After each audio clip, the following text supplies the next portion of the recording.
dia, meu nome é Enoque Sacramento, eu sou o curador dessa exposição. Eu tenho aqui ao meu lado o Dr. Paulo Sérgio, que é filho do Clóvis, e à minha esquerda a Carla, que é empreendedora dessa exposição e que é sobrinha do Clóvis, não é? O Dr. Paulo, ele tem um texto e ele menciona que há uma coincidência muito grande, porque essa exposição acontece praticamente 80 anos da formação do Grupo Santa Helena. E o Grupo Santa Helena é a referência principal e histórica que ficou como referência mesmo, né, do Clóvis Graciano como pintor. Ele foi um membro desse Grupo Santa Helena, ele ingressou no grupo um pouquinho depois que esse grupo foi formado. Ele foi formado aqui no Palacete Santa Helena, aqui a poucos metros desse local. Então, o Clóvis está retornando aqui 79, 80 anos depois que aqui ele trabalhou. Esse grupo era formado por artistas, a maioria descendentes de imigrantes, com uma predominância italiana. Entre eles está o Alfredo Volpi, o Aldo Bonadei, o Mário Zanini, o Rebolo, o Manuel Martins, o Risotti e o Humberto Rosa.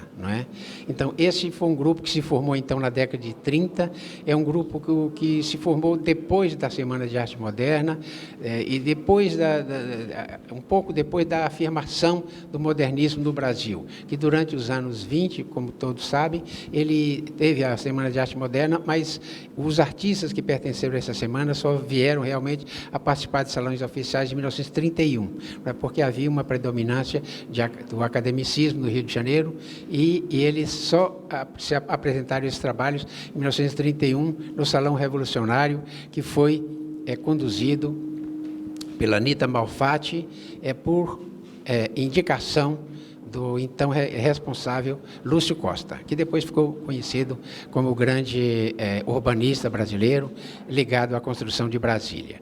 Então, esse grupo Santa Helena era formado por pintores de origem operária, a maior parte deles. Alguns, como Volpi, pintor de parede, pintor de frisos, de palacetes na Avenida Paulista. E o Clóvis participou desse grupo intensamente, sobretudo a partir de 1937. E o Clóvis era um pouco diferenciado desse grupo, no sentido de que os artistas do Grupo Santa Helena eram pintores de paisagem, da periferia de São Paulo. E o Clóvis, ele se interessou muito pela figura humana, porque o Clóvis era uma pessoa, eu diria assim, de um nível de interesse intelectual, assim, um pouco mais elevado do que o grupo, que eram pintores artesãos, e de altíssima qualidade. Então, o Clóvis foi um homem que, com o tempo, ele se projetou. Ele foi, logo depois da semana do Grupo Santa Helena, ele foi presidente da Família Artística Paulista, depois ele ganhou o prêmio do Salão Nacional de Belas Artes, ele passou 2 anos na França, então ele teve um desenvolvimento diferente dos artistas do Grupo Santa Helena, que ficaram mais em São Paulo. Ele chegou a ser diretor da Pinacoteca do Estado e, no último cargo, assim, ele foi adido cultural do Brasil na França, no período em que o Delfim Neto foi o embaixador da França. Então, foi um homem que assim nasceu em Araras, em 1907. Ele teve uma origem, uma infância de trabalho. Ele começou a trabalhar muito cedo. Ele, na verdade, com 12 anos, ele foi picador de carvão numa oficina do Bonfante, que fabricava carroças, troles, essas coisas. Ele era um pintor de madeiras. E ali ele pintava a madeira, pintava uns frisos, às vezes colocava também as iniciais do proprietário daquele veículo. Posteriormente, ele se interessou também por pintura de automóveis. Ele veio para São Paulo.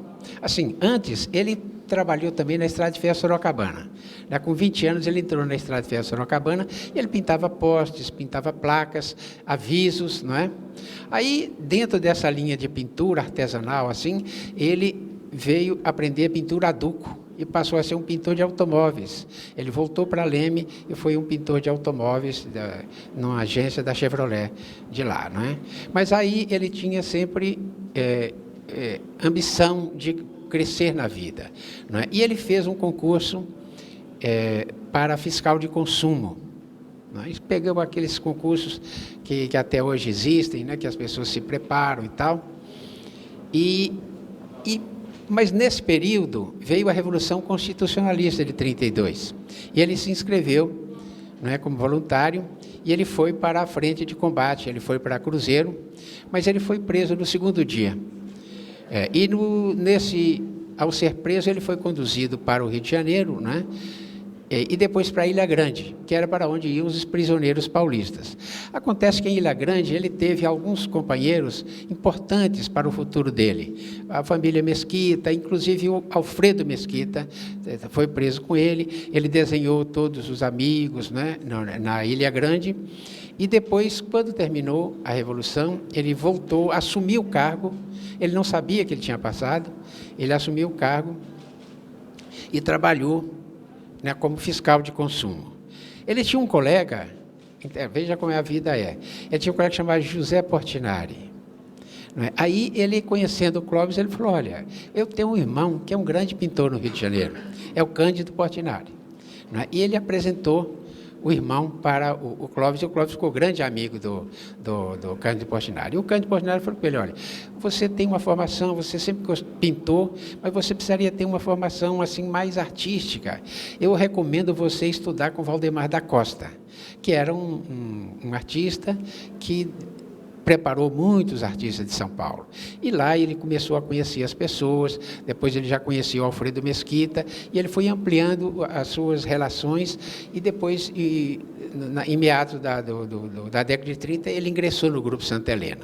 E depois teve aquele progresso que eu mencionei, não é, que ele liderou a família artística paulista em São Paulo, que foi um movimento bastante extenso, não é?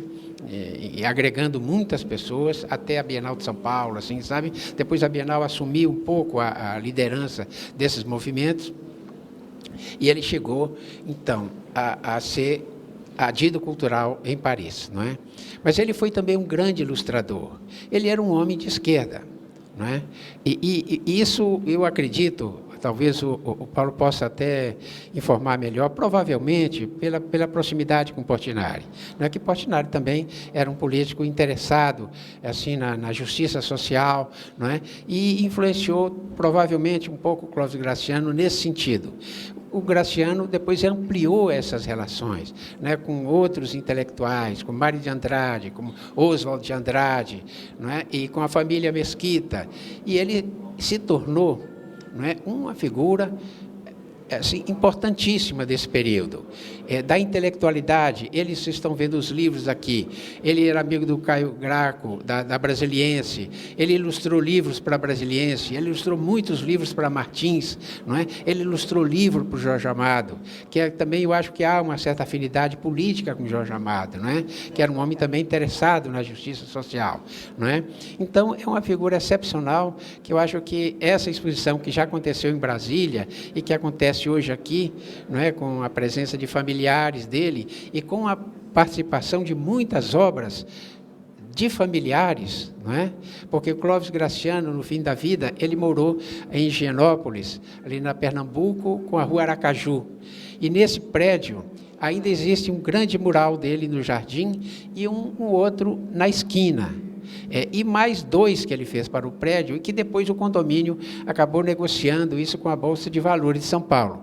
Mas foram essas obras que permitiram ao Clóvis adquirir aquele apartamento, no qual ele viveu mais de 30 anos, não é?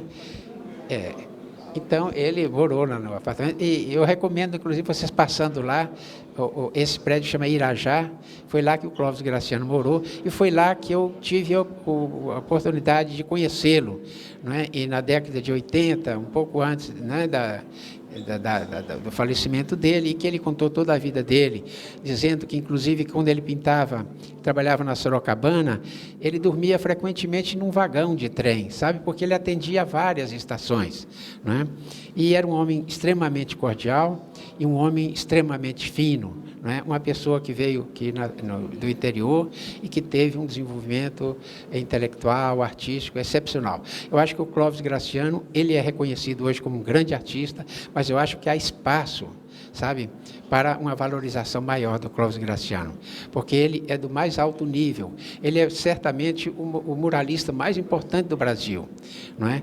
E com obras em São Paulo, sobre a história de São Paulo, ele resgatou sobre a indústria, sobre o comércio, não é? Sobre a agricultura, tudo isso ele destacou nos seus murais, não é? E ele aprendeu, ele se interessou pelo mural quando ele esteve na França, não é? Então, os murais dele estão espalhados pela cidade e talvez o mais conhecido seja aquele que esteja ali na 23 de maio, no caminho do aeroporto. Então, é uma satisfação estar aqui abrindo a segunda exposição do Clóvis, não é?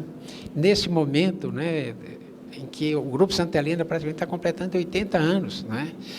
E eu acho que isso, inclusive, vai ser um fator de destaque, de maior destaque ainda para esses artistas, que foram artistas intermediários, assim, entre o modernismo e o academicismo, artistas que cultivaram a boa técnica da pintura, a boa tradição da pintura e que avançaram, não é?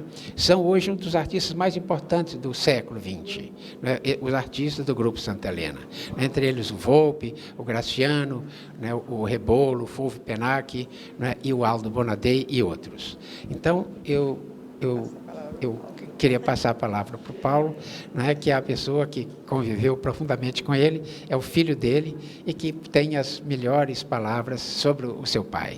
Obrigado.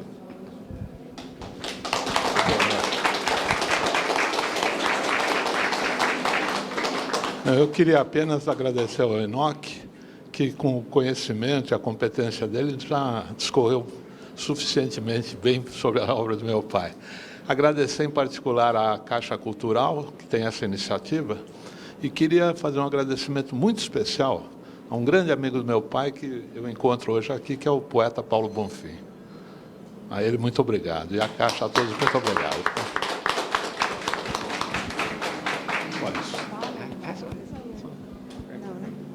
Bom, bom dia. Eu não tenho muito o que falar, além de tudo que já foi dito. Além do mais, eu estou extremamente emocionada.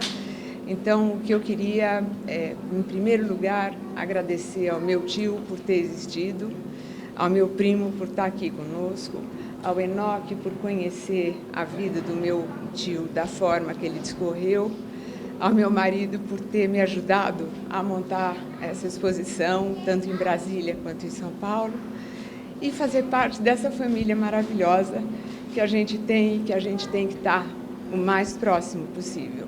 Agradecer à Caixa pela oportunidade e não vou nominar mais ninguém, porque vou correr o risco de deixar algum nome de fora.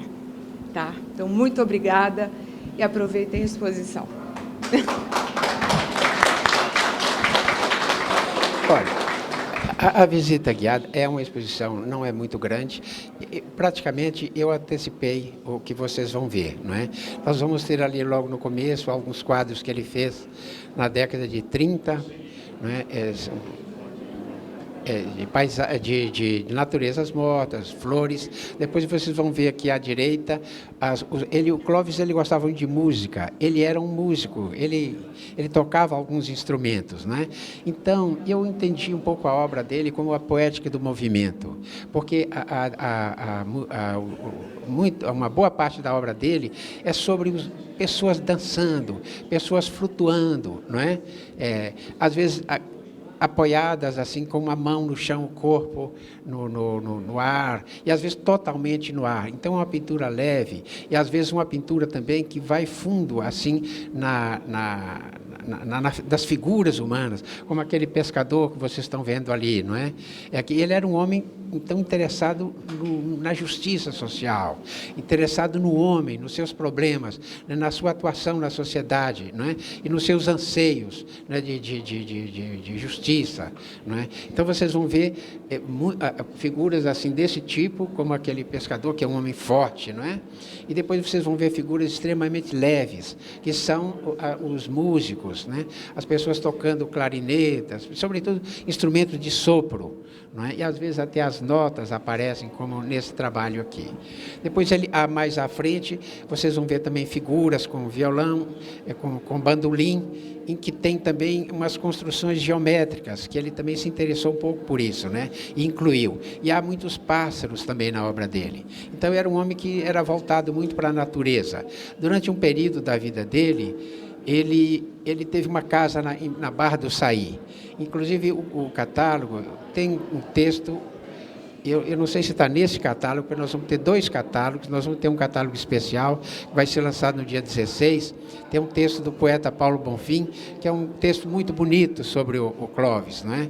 E que me emocionou quando eu li esse texto, porque ele disse que ele ia muito na Barra do Saí, mas depois que o Clóvis faleceu, ele nunca mais voltou à Barra do Saí, sabe? E que ele disse que o Clóvis tinha se transformado em paisagem. Sabe, eu acho uma figura assim, muito bonita, não é? Que eu acho que essa exposição propiciou o Paulo falar palavras tão bonitas, tá? Então, vocês fiquem à vontade, eu estou por aqui, se eu puder ser útil em alguma coisa, eu estou à disposição. Tá bom?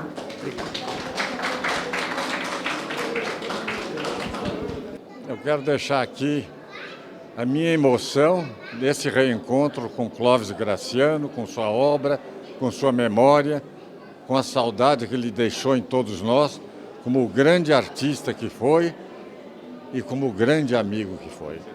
Clóvis era um bloco só. A gente não pode separar o artista do homem. Era perfeito em tudo que fazia. Faz uma falta imensa.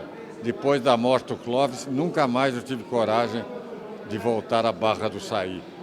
Eu quero deixar meu abraço fraterno para o Paulo Sérgio e para a Carla Mourão.